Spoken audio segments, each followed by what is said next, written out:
Welcome back to the ICT Learning Series, episode number 3.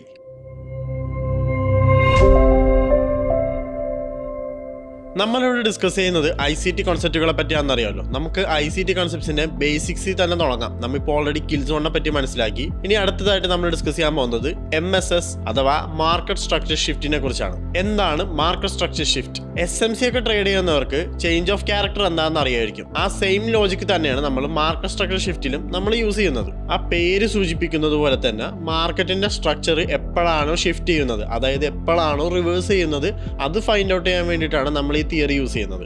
അതായത് ഒരു bull market ആണെന്നുണ്ടെങ്കിൽ എപ്പോഴായിരിക്കും അടുത്തൊരു ബെയറിഷ് ആക്ഷൻ നമുക്ക് എക്സ്പെക്ട് ചെയ്യാൻ പറ്റുക, അതേപോലെ തന്നെ ഒരു ബെയർ മാർക്കറ്റ് ആണെങ്കിൽ അടുത്ത ബൈ ആക്ഷൻ എവിടെ എങ്ങനെ എക്സ്പെക്ട് ചെയ്യണം, അതൊക്കെ മനസ്സിലാക്കാൻ വേണ്ടിയിട്ടാണ് നമ്മൾ MSS എന്ന് പറയുന്ന തിയറി യൂസ് ചെയ്യുന്നത്.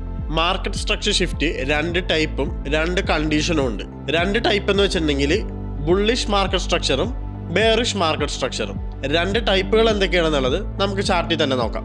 മാർക്കറ്റ് സ്ട്രക്ചർ ഷിഫ്റ്റിൻ്റെ രണ്ട് ടൈപ്പ് എന്താണെന്ന് പറയാം. ഫസ്റ്റ് ഓഫ് ഓൾ നമുക്ക് ബുള്ളിഷ് മാർക്കറ്റ് സ്ട്രക്ചർ ഷിഫ്റ്റ് എന്നാന്ന് പറയാം. ബുള്ളിഷ് മാർക്കറ്റ് സ്ട്രക്ചർ ഷിഫ്റ്റ് നമുക്കൊരു ബെയർ മാർക്കറ്റിലായിരിക്കും കാണാം. നമ്മൾ ഫസ്റ്റ് ഓഫ് ഓൾ ഒരു ബയേഴ്സ് സ്റ്റെപ്പിനാവാൻ ചാൻസ് ഉള്ള ഒരു പോയിന്റ് ഓഫ് ഇൻട്രസ്റ്റ് കണ്ടെത്തുക. പോയിന്റ് ഓഫ് ഇൻട്രസ്റ്റ് എന്താണെന്ന് വെച്ചിട്ടുണ്ടെങ്കിൽ അത് ബയേഴ്സ് സ്റ്റെപ്പിനാവാനുള്ള ഒരു ഓർഡർ ബ്ലോക്ക് ആവാം, അല്ലെങ്കിൽ ഒരു സെൽസ് ലിക്വിഡിറ്റി, അല്ലെങ്കിൽ ഒരു ബ്രേക്കർ ബ്ലോക്ക്, എന്ത് വേണമെങ്കിലും ആവാം. നമുക്ക് അതൊക്കെ എന്താണെന്ന് ഫ്യൂച്ചറിൽ ഡിസ്കസ് ചെയ്യാം. ഒരു പോയിന്റ് ഓഫ് ഇൻട്രസ്റ്റ് ബയേഴ്സ് സ്റ്റെപ്പിനാവാൻ ചാൻസ് ഉള്ള ഒരു പോയിന്റ് ഓഫ് ഇൻട്രസ്റ്റ് കണ്ടെത്തുക. അവിടേക്ക് മാർക്കറ്റ് വരാൻ വേണ്ടി വെയിറ്റ് ചെയ്യുക. അങ്ങനെ ഒരു lower high lower low create ചെയ്ത് വരുന്ന മാർക്കറ്റ് ഈ പോയിന്റ് ഓഫ് ഇൻട്രസ്റ്റിലേക്ക് വന്നു കഴിഞ്ഞാൽ ഇതിലേക്ക് വരുന്നതിന് മുമ്പായിട്ടുള്ള ലോവർ ഹൈ ബ്രേക്ക് ചെയ്തുകൊണ്ട് ഇതിൻ്റെ ഒരു റീട്രേസ്മെൻറ്റ് നമുക്ക് ഇതുപോലെ കിട്ടും. മനസ്സിലായില്ലേ? ഇത് ഇങ്ങനത്തെ ഒരു ആക്ഷൻ കിട്ടിക്കഴിഞ്ഞാൽ ഈ ലോവർ ഹൈ എപ്പോഴാണോ പൊക്കത്തേക്ക് ബ്രേക്ക് ആവുന്നത്, അങ്ങനെ കിട്ടിക്കഴിഞ്ഞാൽ നമുക്ക് market structure shift, bullish market structure shift അവിടെ കംപ്ലീറ്റ് ആയെന്ന് പറയാം. മനസ്സിലായില്ലേ? അപ്പോൾ ഇങ്ങനെ പൊക്കത്തേക്ക് ബ്രേക്ക് ആയി കിട്ടിക്കഴിഞ്ഞാൽ അടുത്തായിട്ട് നമ്മൾ നോക്കുന്നത് ഈ ഒരു സ്വിങ്ങിലുള്ള ഏതെങ്കിലും ഒരു പോയിന്റ് ഓഫ് ഇൻട്രസ്റ്റ് ആണ്. അടുത്തതായിട്ട് ബയേഴ്സ് വീണ്ടും സ്റ്റെപ്പിനാവാൻ ചാൻസ് ഉള്ള ഒരു പോയിന്റ് ഓഫ് ഇൻട്രസ്റ്റ്. അതൊരു ബുള്ളിഷ് ഓർഡർ ബ്ലോക്ക് ആവാം, ബുള്ളിഷ് FEG ആവാം, എനിത്തിങ്. അതൊക്കെ എന്താണ് നമുക്ക് ഡീറ്റെയിൽ ആയിട്ട് ഫ്യൂച്ചറിൽ നമ്മൾ ഡിസ്കസ് ചെയ്യുന്നതായിരിക്കും. ഡീറ്റെയിൽ ആയിട്ട് ഞാൻ അടിപൊളിയായിട്ട് തന്നെ ഡിസ്കസ് ചെയ്ത് തരാം അതെന്തൊക്കെയാണെന്നുള്ളത്.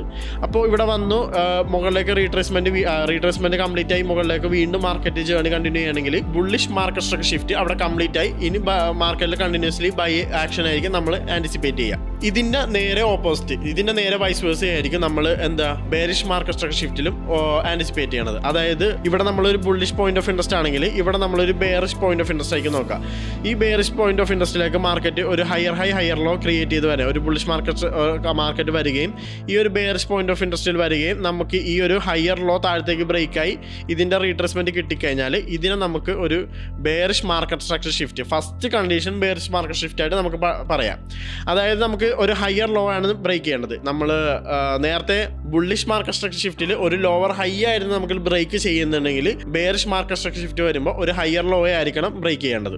ഓക്കെ, അങ്ങനെ ഒരു പോയിന്റ് ഓഫ് ഇൻട്രസ്റ്റിൽ ഒരു റീട്രേസ്മെൻറ്റ് കിട്ടി, മിറ്റിഗേഷൻ കഴിഞ്ഞ് കഴിഞ്ഞാൽ നമുക്ക് first condition bearish market structure shift ഇവിടെ കംപ്ലീറ്റ് ആയെന്ന് നമുക്ക് പറയാം. നമുക്കിനി ഇവിടെ കണ്ടിന്യൂസ്ലി ഒരു സെൽ റാലി നമുക്ക് ആൻറ്റിസിപ്പേറ്റ് ചെയ്യാം.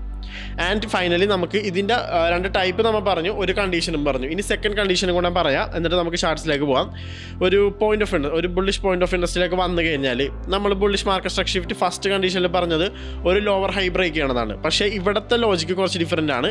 ഇവിടെ വരുന്നതെന്ന് വെച്ചിട്ടുണ്ടെങ്കിൽ മാർക്കറ്റ് ഈ ഒരു ബുള്ളിഷ് പോയിന്റ് ഓഫ് ഇൻട്രസ്റ്റിലേക്ക് വന്നു കഴിഞ്ഞാൽ ലോവർ ഹൈ ബ്രേക്ക് ചെയ്യണതിന് പകരം ഇവിടെ വേറൊരു ലോവർ ഹൈ ക്രിയേറ്റ് ചെയ്യും. അതായത് ഈ ലോവർ ഹൈയുടെ പ്രത്യേകത ഈ ലോവർ ഹൈ ഇവിടുത്തെ ഈ ഒരു ലോവർ ലോണ് ബ്രേക്ക് ചെയ്തിട്ടുണ്ട്. പക്ഷേ ഈ ഒരു ലോവർ ഹൈ ഈ ലോവർ ലോണ് ബ്രേക്ക് ചെയ്യില്ല. അതിന് പകരം ഇവിടെ ഒരു ഹയർ ലോ ക്രിയേറ്റ് ചെയ്തിട്ട് ഒരു ഹയർ ഹൈ ആയിരിക്കും അടുത്തായിട്ട് ക്രിയേറ്റ് ചെയ്യുക. മനസ്സിലായില്ലേ? അതായത് നമ്മൾ നോക്കുന്നത് ഈ point of interest, bullish point of ഇൻട്രസ്റ്റിലേക്ക് വന്നതിന് ശേഷം ഈ ഒരു ലോവർ ഹൈ ആയിരിക്കും മാർക്കറ്റ് പൊക്കത്തേക്ക് ബ്രേക്ക് ചെയ്യുക. അങ്ങനെ ബ്രേക്ക് ചെയ്തതിന് ശേഷം ഈ ഒരു ബുള്ളിഷ് സ്വിങ്ങിലെ പോയിന്റ് ഓഫ് ഇൻട്രസ്റ്റിലായിരിക്കും മാർക്കറ്റ് അടുത്തതായിട്ട് മിറ്റിഗേഷൻ നമ്മൾ ആൻറ്റിസിപ്പേറ്റ് ചെയ്യുന്നത്. ഇതാണ് second condition market structure shift. ഈ സെയിം ലോജിക്കിൻ്റെ വൈസ് വേഴ്സ തന്നെ ആയിരിക്കും ബെയറിഷ് മാർക്കറ്റ് സ്ട്രക്ചർ ഷിഫ്റ്റിൽ നമ്മൾ ആൻറ്റിസിപ്പേറ്റ് ചെയ്യുന്നത്. ഓക്കെ, ഇനി നമുക്ക് second condition bearish market structure shift എന്താണെന്ന് കൊണ്ട് നോക്കിയിട്ട് ചാർട്ട്സിലേക്ക് പോവാം.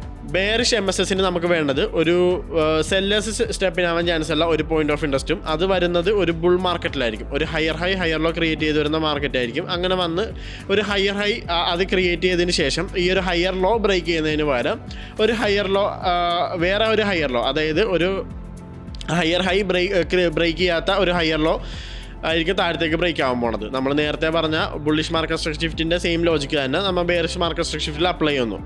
ഓക്കെ, പോയിന്റ് ഓഫ് ഇൻട്രസ്റ്റിൽ വന്നു ഒരു ഹയർ ലോ ക്രിയേറ്റ് ചെയ്തിട്ട് ഒരു ഹയർ ഹൈ ക്രിയേറ്റ് ചെയ്യുന്നതിന് പകരം ഒരു ലോവർ ഹൈ ആയിരിക്കും ക്രിയേറ്റ് ചെയ്യുക. ആ ലോവർ ഹൈ വന്നതിന് ശേഷം ഈ ഒരു ലോവർ ലോ ആയിരിക്കും താഴത്തേക്ക് ബ്രേക്ക് ആവാൻ പോണത്. അത് വന്നു, അതിൻ്റെ പോയിന്റ് ഓഫ് ഇൻട്രസ്റ്റിൽ വന്നു കഴിഞ്ഞാൽ പോയിന്റ് ഓഫ് ഇൻട്രസ്റ്റ് എന്ത് വേണമെങ്കിലും ആവാം. ഒരു ബെയറിഷ് ഓർഡർ ബ്ലോക്ക് ആവാം, ബെയറിഷ് FEG ആവാം, എനിത്തിങ് വന്നു കഴിഞ്ഞാൽ അവിടെ വന്ന് മിറ്റിഗേറ്റ് നടന്നു കഴിഞ്ഞാൽ മാർക്കറ്റ് താഴത്തേക്കുള്ള മൊമെൻ്റ് കണ്ടിന്യൂ ചെയ്യും. ഇങ്ങനെ വന്നു കഴിഞ്ഞാൽ ബെയറിഷ് മാർക്കറ്റ് ആയിരിക്കും നമ്മൾ അടുത്തതായിട്ട് എക്സ്പെക്ട് ചെയ്യാൻ പോണത്. ഇത് ഏത് ടൈം ഫ്രെയിമിൽ വേണമെങ്കിലും ഇത് വർക്ക് ചെയ്യും. 1 day ടൈം ഫ്രെയിം എന്നില്ല, 1 minute ടൈം ഫ്രെയിം എന്നില്ല, എല്ലാത്തിലും വർക്ക് ചെയ്യും. പക്ഷേ നമുക്ക് ഡയറക്റ്റ്ലി ലോവർ ടൈം ഫ്രെയിംസ് ആയ 1 5 അപ്ലൈ ചെയ്യാൻ പറ്റില്ല. കാരണം അതിൻ്റേതായ പോയിന്റ് ഓഫ് ഇൻട്രസ്റ്റുകളൊക്കെ നോക്കിയതിന് ശേഷം മാത്രമേ നമുക്ക് ലോവർ ടൈം ഫ്രെയിംസ് ആയ 5 minute നമുക്ക് ഇത് അപ്ലൈ ചെയ്യാൻ പറ്റുള്ളൂ. ഓക്കെ, നമുക്ക് ചാർട്ടിൽ ഒരു എക്സാമ്പിൾ കൂടെ നോക്കിയിട്ട് നമുക്ക് വൈൻഡപ്പ് ചെയ്യാം.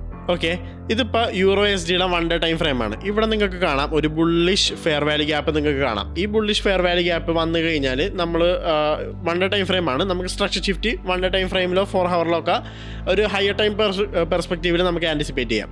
ഓക്കെ, ഞാനിപ്പോൾ 4 hour ടൈം ഫ്രെയിമിലാണ് സ്ട്രക്ചർ ഷിഫ്റ്റ് നോക്കുന്നത്. നിങ്ങൾക്ക് നോക്കിയാൽ കാണാം ഇതൊരു ബെയറിഷ് മാർക്കറ്റാണ്. Lower high lower low lower high create ചെയ്യുന്ന മാർക്കറ്റാണ്. ഇവിടെ വന്ന് നമ്മൾ നേരത്തെ പറഞ്ഞ പോലെ തന്നെ ഈ ഒരു ലോവർ ഹൈ പൊക്കത്തേക്ക് ബ്രേക്ക് ആയിട്ടുണ്ട്. മനസ്സിലായില്ലേ? അപ്പോൾ പൊക്കത്തേക്ക് ബ്രേക്കായി ഇതിൻ്റെ റീട്രേസ്മെൻറ്റ് വന്നു. ഇവിടെ ഒരു പോയിന്റ് ഓഫ് ഇൻട്രസ്റ്റ് ഉണ്ടായിരുന്നു. ഇതൊരു റിജക്ഷൻ ബ്ലോക്കാണ്. റിജക്ഷൻ ബ്ലോക്ക് എന്താ നമുക്ക് പിന്നീട് ഡിസ്കസ് ചെയ്യാം. ബുള്ളിഷ് റിജക്ഷൻ ബ്ലോക്കാണത്. റിജക്ഷൻ ബ്ലോക്ക് വന്ന് മാർക്കറ്റ് അവിടെ മിറ്റിഗേറ്റ് ചെയ്തതിന് ശേഷമാണ് ഈ കാണുന്ന ബാക്കിയുള്ള ബൈ റാലി നമ്മളിപ്പോൾ കാണുന്നത്. മനസ്സിലായില്ലേ? ഇതാണ് ബുള്ളിഷ് മാർക്കറ്റ് സ്ട്രക്ചർ ഷിഫ്റ്റിൻ്റെ ഒരു എക്സാമ്പിൾ. ഇനി നമുക്ക് ബെയറിഷ് മാർക്കറ്റ് സ്ട്രക്ചർ ഷിഫ്റ്റിൻ്റെ എക്സാമ്പിൾ കൂടെ പറഞ്ഞിട്ട് വൈൻഡപ്പ് ചെയ്യാം. ഓക്കെ, ഇത് EURUSDയുടെ 4 hour ടൈം ഫ്രെയിമാണ്. ഞാൻ ഈ പ്ലോട്ട് ചെയ്തേക്കുന്നത് ഒരു 1 day ടൈം ഫ്രെയിമിലുള്ള ഒരു ബെയറിഷ് പോയിന്റ് ഓഫ് ഇൻട്രസ്റ്റ് ആണ്. അതൊരു ബെയറിഷ് OB ആണത്. അതെന്താ OB ഒക്കെ നമുക്ക് പിന്നീട് ഡിസ്കസ് ചെയ്യാം. ഞാനിപ്പോൾ ജസ്റ്റ് ഒരു ബെയറിഷ് പോയിന്റ് ഓഫ് ഇൻട്രസ്റ്റ് ആയിട്ട് നിങ്ങൾ മനസ്സിലാക്കുക.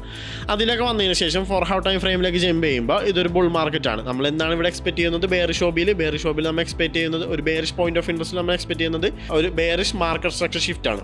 ഓക്കെ, നമ്മൾ വന്ന് ഒരു ഹയർ ലോ ക്രിയേറ്റ് ചെയ്ത് പോകുന്ന മാർക്കറ്റ് ഇവിടെ വെച്ച് ഒരു ഹയർ ലോ ഇവിടെ വെച്ച് ബ്രേക്ക് ആവുകയാണ്. മനസ്സിലായില്ലേ? ഇങ്ങനെ ബ്രേക്ക് ആയി കഴിഞ്ഞാൽ നമുക്ക് ഒരു ഹാഫ് കൺഫർമേഷനായി എന്ത് മാർക്കറ്റ് റിവേഴ്സ് ആകാൻ പോകണമെന്നുള്ളത്. അങ്ങനെ വന്നു കഴിഞ്ഞാൽ ഇതിൻ്റെ പോയിന്റ് ഓഫ് ഇൻട്രസ്റ്റ് ആയിട്ട് നമുക്ക് ഈ ഒരു ഒരു ബെയറിഷ് ഓർഡർ ബ്ലോക്ക് നമുക്ക് ഇവിടെ എടുക്കാം. മനസ്സിലായില്ലേ? ഈ ബെയറിഷ് ഓർഡർ ബ്ലോക്ക് എങ്ങനെയാണ് സ്പോട്ട് ചെയ്യാന്നുള്ളത് നമ്മൾ അടുത്ത വീഡിയോയിൽ പറയുന്നതായിരിക്കും. അപ്പോൾ തൽക്കാലം ഇതൊരു ബെയറിഷ് പോയിന്റ് ഓഫ് ഇൻട്രസ്റ്റ് ആയിട്ട് കണക്കാക്കുക. സെല്ലേഴ്സിന് അടുത്തതായിട്ട് മാർക്കറ്റിൽ സ്റ്റെപ്പ് ഇൻ ചെയ്യാൻ ആഗ്രഹമുള്ള ഒരു ഏരിയ.